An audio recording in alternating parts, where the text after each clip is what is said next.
Hey guys, it's Britt. Tonight we're here with a little update on the 8 passengers situation, Ruby Franke and Jodi Hildebrandt.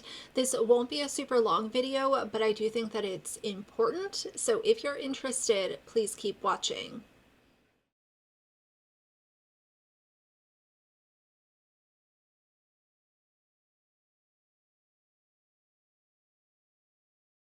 All right, you guys, so as I've mentioned in other videos, there are so many clips of 8 passengers old content being circulated all around social media, whether it's YouTube, Instagram, or TikTok. I'm not here to just replay their old videos. Like, we've all seen them before, and if you haven't, you can easily find them on TikTok. There are a lot of compilations and things like that.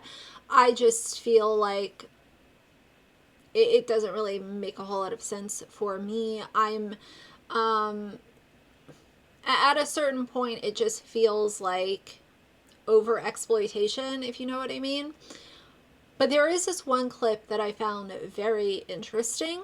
This is at their home, and all of the Franke family is there, and they are talking about the child Russell, who is the one who escaped Jodi's home in order to save his sibling.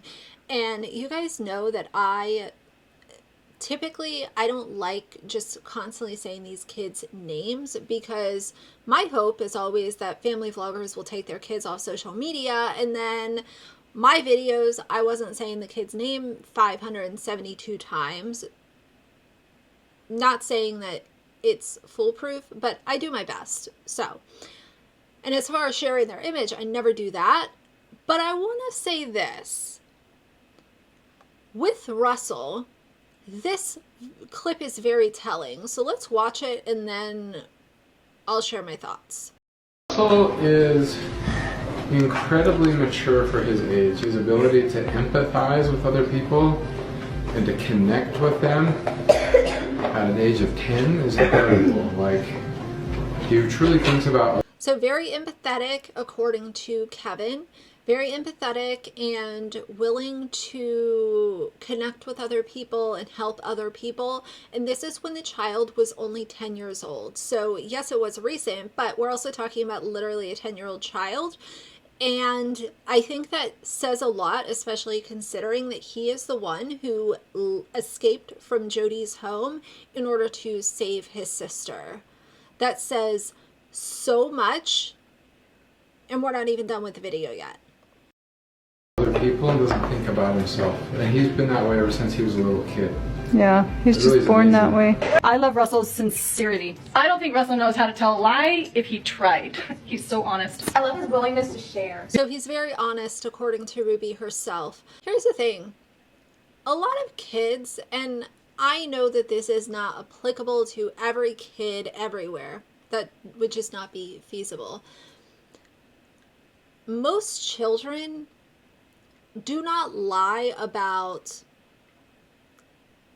things in their day-to-day life. Like, I understand that kids maybe once in a while will lie, especially if they think they're going to get in trouble over something. But one thing that most kids are is overly honest, and sometimes honest to a fault. And it just breaks my heart to think of Ruby just turning on her children and completely outing her kids as a way to try to save her own reputation and save herself from possible punishment that could be right around the corner for her. It is not surprising at all to hear that, according to that article that I talked about in yesterday's video, that she was willing to throw her children under the bus in order to save herself.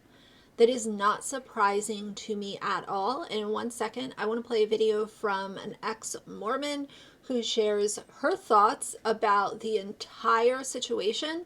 And something that I agree with her on is not enough people are talking about the fact that this is, a lot of this is because the Franke's religion. And I mentioned that in one of my first videos. I didn't want to focus too much on it because I'm not Mormon, I'm not ex-Mormon, and I just kind of wanted to focus on everything else, but it did have a lot to do with it, and I mentioned that.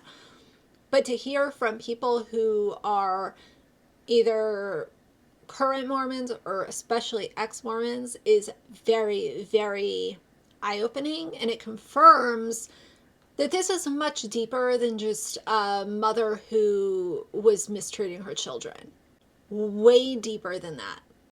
He's very generous. I like that he's like unapologetically himself. I look back at when I was his age, and that was not him. I was not empathic at all, but there's just a lot of empathy. I like how he forgives me no matter what I do. Oh, he's very forgiving, isn't he?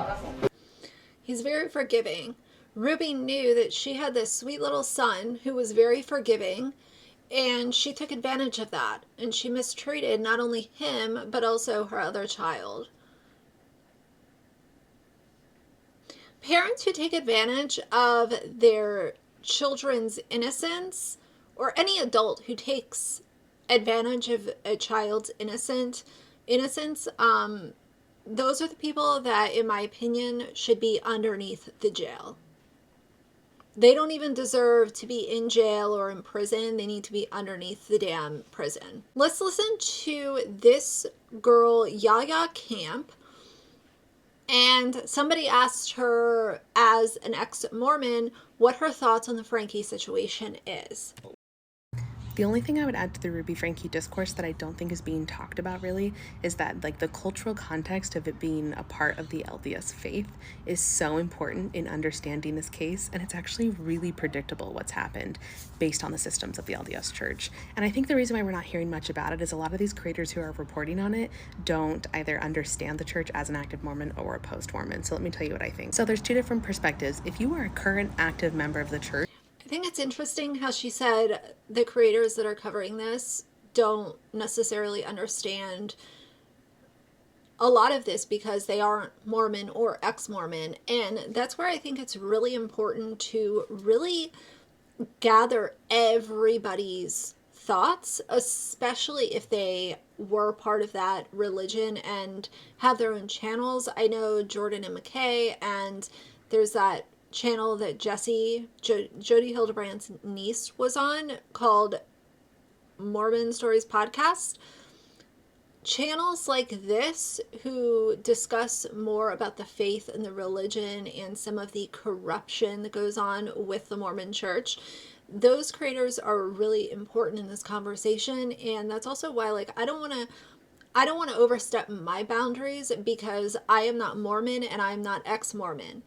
Whatever religious stuff I have going on, it's not Mormon or ex-Mormon. So I would like for those people to have a conversation about it. I don't want to be the loudest person in the room because I don't know a whole lot about what it's like to be an ex-Mormon because I'm not an ex-Mormon. I think that's something else. Is like these some creators just really, they just don't know what the boundaries are. And I think that some conversations are better left for people who have or had direct experience dealing with the Mormon church. you were hearing the news about the Ruby Franke situation and you feel this is so tragic. You're like, this is just some random family where there's a system of abuse. Like, they really other themselves from this story. Like, there's no way that Mormons could believe that their system could create someone like this, because the Mormon faith really values family, really values the sanctity of motherhood, really values children.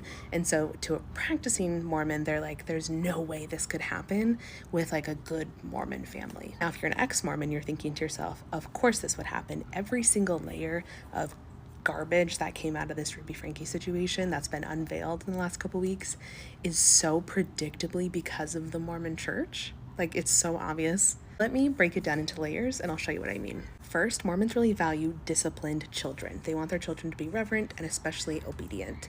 Honor thy mother and thy father is a big tenet of that church. And oftentimes, the respect you get from other church members are how obedient your children are. So the fact that Ruby Franke took this discipline to an extreme is not uncommon. I didn't grow up with a single family who did not beat the shit out of their children, calling it spanking and disciplining them so that they'd be obedient and go to church. I think a lot of this is also bringing up a lot of emotions for people who have left the Mormon faith or the Mormon religion.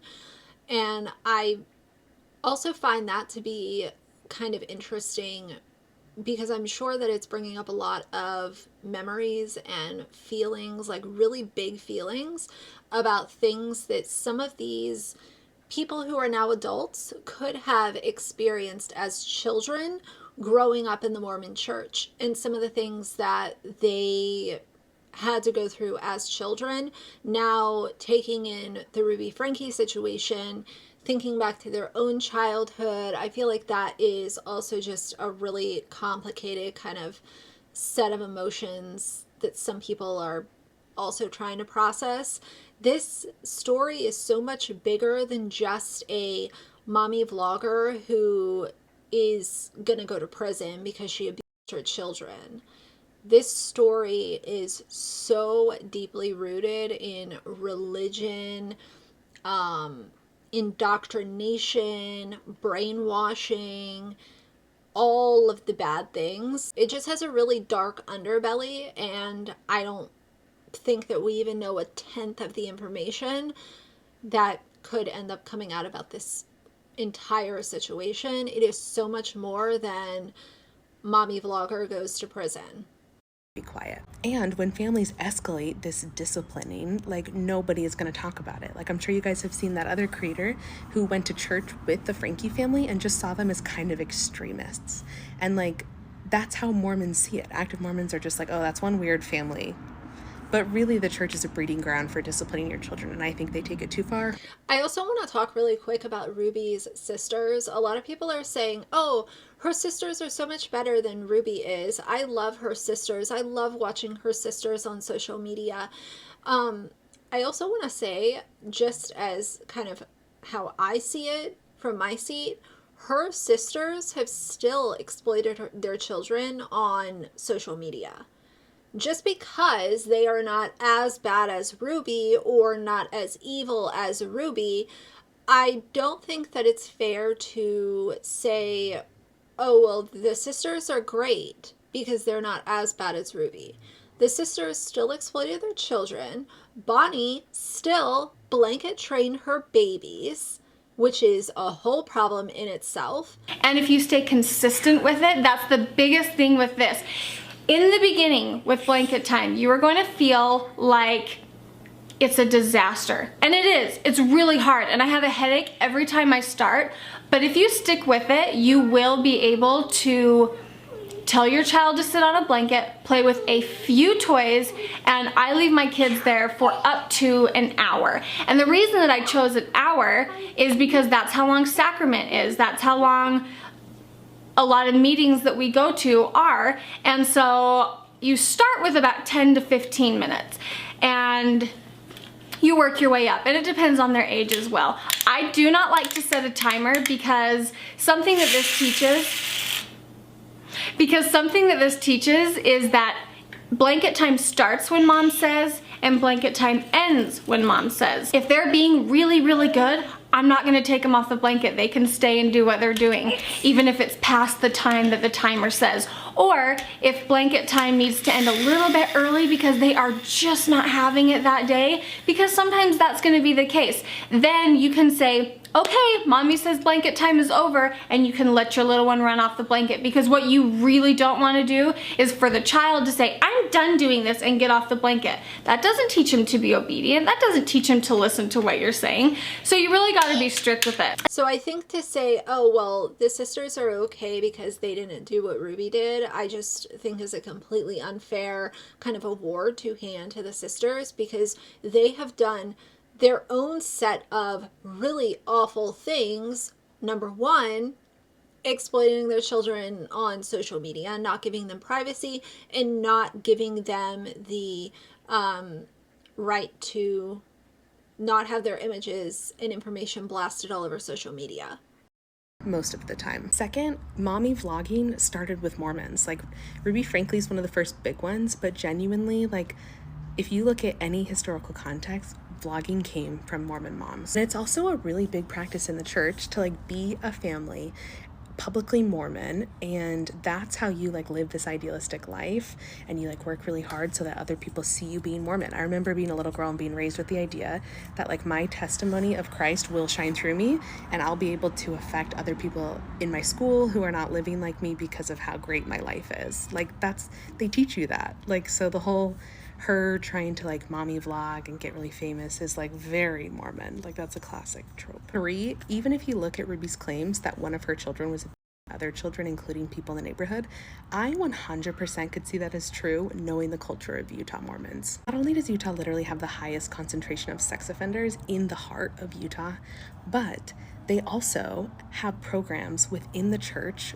for teenagers who are abusing their siblings. And I mean that so fucking literally. I know so many people, at least like 5 off the top of my head that I can list, that were teenagers who abused their siblings. Well, I think part of the one thing that I will say, and this is not, I don't want to speak too literally, but whether you're talking about fundamentalists, evangelical Christians, Mormons, no matter what religion it is, if your religion is teaching people that sex is bad and sexual contact with other human beings is bad and that's a no-no and you need to wait until you're married and no kissing and no none of that, what do you really expect? It's literally human nature. What do you expect people to do when they're literally teenagers filled with raging hormones? You are creating a breeding ground for abuse to happen within the home, and these teenagers that end up being repeat offenders as adults. It's so, so sad. They told their bishop, the bishop put them through a sexual deviance program. Like my offender who assaulted me went through that program before he ever assaulted me and was cured. Like, he admitted to the bishop what he had done. Bishops are not mandated reporters, so he didn't have to tell anyone. And it looks really bad if you have a bunch of pedophiles in your ward, so they don't tell you when that's happening. They don't report it to the police. They just put you through the program and hope you get past it. Very famously, Ted Bundy went through this program. That Duggar guy who's now in prison also went through this program. Like, this is a very well-known program that the church does, and they don't report these abuse children. Like, Mormons are so big on secret keeping to protect your public image, so I would put $1,000 on, if you interviewed Ruby Franke's bishop, that bishop probably already knows what that kid has done. That's it. I'm ready for more people to exit their religions and end up telling all of the secrets of what these adults are doing that is not being reported to law enforcement. I really hope it becomes a culture of people having the courage and the support to come out publicly and say, this is what's going on and this is who's being protected. This person is literally hurting other people. Here is what happened. Here is the date. Here is the situation that happened. And let's handle it with law enforcement instead of allowing churches to keep this abuse quiet and hush hush. Like, it's so predictable that this would happen. I just think there's so many components to the LDS faith that is a breeding ground for sexual abuse, physical abuse, negligence. Like, there's, and people... I also don't believe that Ruby is being transparent about this situation. I think that is a way for her to punish her child, knowing that he's not going to be reunited with his siblings if she comes up with the storyline. And it also gives her an excuse, a kind of an out as to why she was, in her, whacked out mind, why she was using him is because he was being really bad and really dangerous and hurting other people around him. So I understand what she's saying from her seat and her point of view, but I also I don't believe Ruby is being truthful. I don't think that this was something that just was going on for literally years, and now it's being told when Ruby's about to be trucked off to prison. just don't talk to each other about it because they don't want you to talk to each other about it. So like as a post-Mormon, I'm like, obviously this would happen. Obviously. This is why I make post-Mormon content though, because when I see people still actively a part of that church, and I mean actively as in they are literally obligated to give financially to a church that is a completely oppressive system that has a long history of abuse, it's like, what the fuck are you doing? Even good people in the church make the church terrible over and over and over again, at the very least with secret keeping. Like, you can't tell me no one in the ward knew something was going on with Ruby Franke and couldn't fight a little harder for those kids. Just fucking saying. I really agree with a lot of what she said, and I'm obviously, again, somebody who doesn't know a ton about the Mormon church, but a lot of what she was saying is just kind of like common sense. Like, the people that were in the church couldn't do anything to help these children or do a little bit more to help protect them. You know, that's a common sense point of view. But I wanted to mention, I will link her TikTok in my description box in case you guys want to go check her out. But a lot of the people in the comments who are also ex-Mormon were saying, spot on, this is so accurate, you're right on. So obviously this is not just one person saying this and nobody agreeing. Lots of people agreeing in her comments. So I will link that down below. I'm just so saddened for all of the Franke kids. I'm saddened for Chad and Sherry, who are legal adults at this point. I'm saddened for all of them. As I've mentioned in just about every other video that I've made about this situation, these kids have a long road of recovery. I don't even want to say to recovery, because there's no guarantee that they will be fully recovered at any point in time. They could literally be broken over this for the rest of their lives, through adulthood, through, you know, till the very end. I don't know. I hope that it's not like that for them, but it is a possibility, because being recovered is not a guarantee. It is sadly not a guarantee.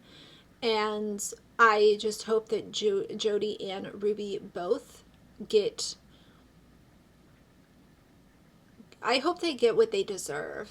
And, you know, they both need to be put away in prison. And I know that there's a lot of talks about, you know, people wishing violence on both of them once they get into prison, and hoping that somebody will hurt them and, you know, possibly even do much worse to both of them. I'm not going to sit here and say that. I think that their punishment will be more than both of them can even remotely begin to handle if they are simply both sentenced to at least most of the rest of their adult life in prison, because Ruby is already allegedly having mental breakdowns. That is why she came from medical at her hearing on Friday. That's why she was wearing a different color than Jodi was. We saw that she was shipped off to medical. We saw that she was in a different color uniform than Jodi. So I don't need to wish physical harm or death on either one of them. I think that if they are both sentenced for a very long time, that is going to be more than either of them could have ever imagined their life becoming. And I'm here for it. So I think that's enough for today. I wanted to provide those little updates because I think that an ex-Mormon voice is a very important one in this conversation. And yeah, tell me how you guys feel about all this down below. If you like the video, please leave a like and a comment. And if you'd like to see more from me in the future, please subscribe. I'll see you guys soon. Bye.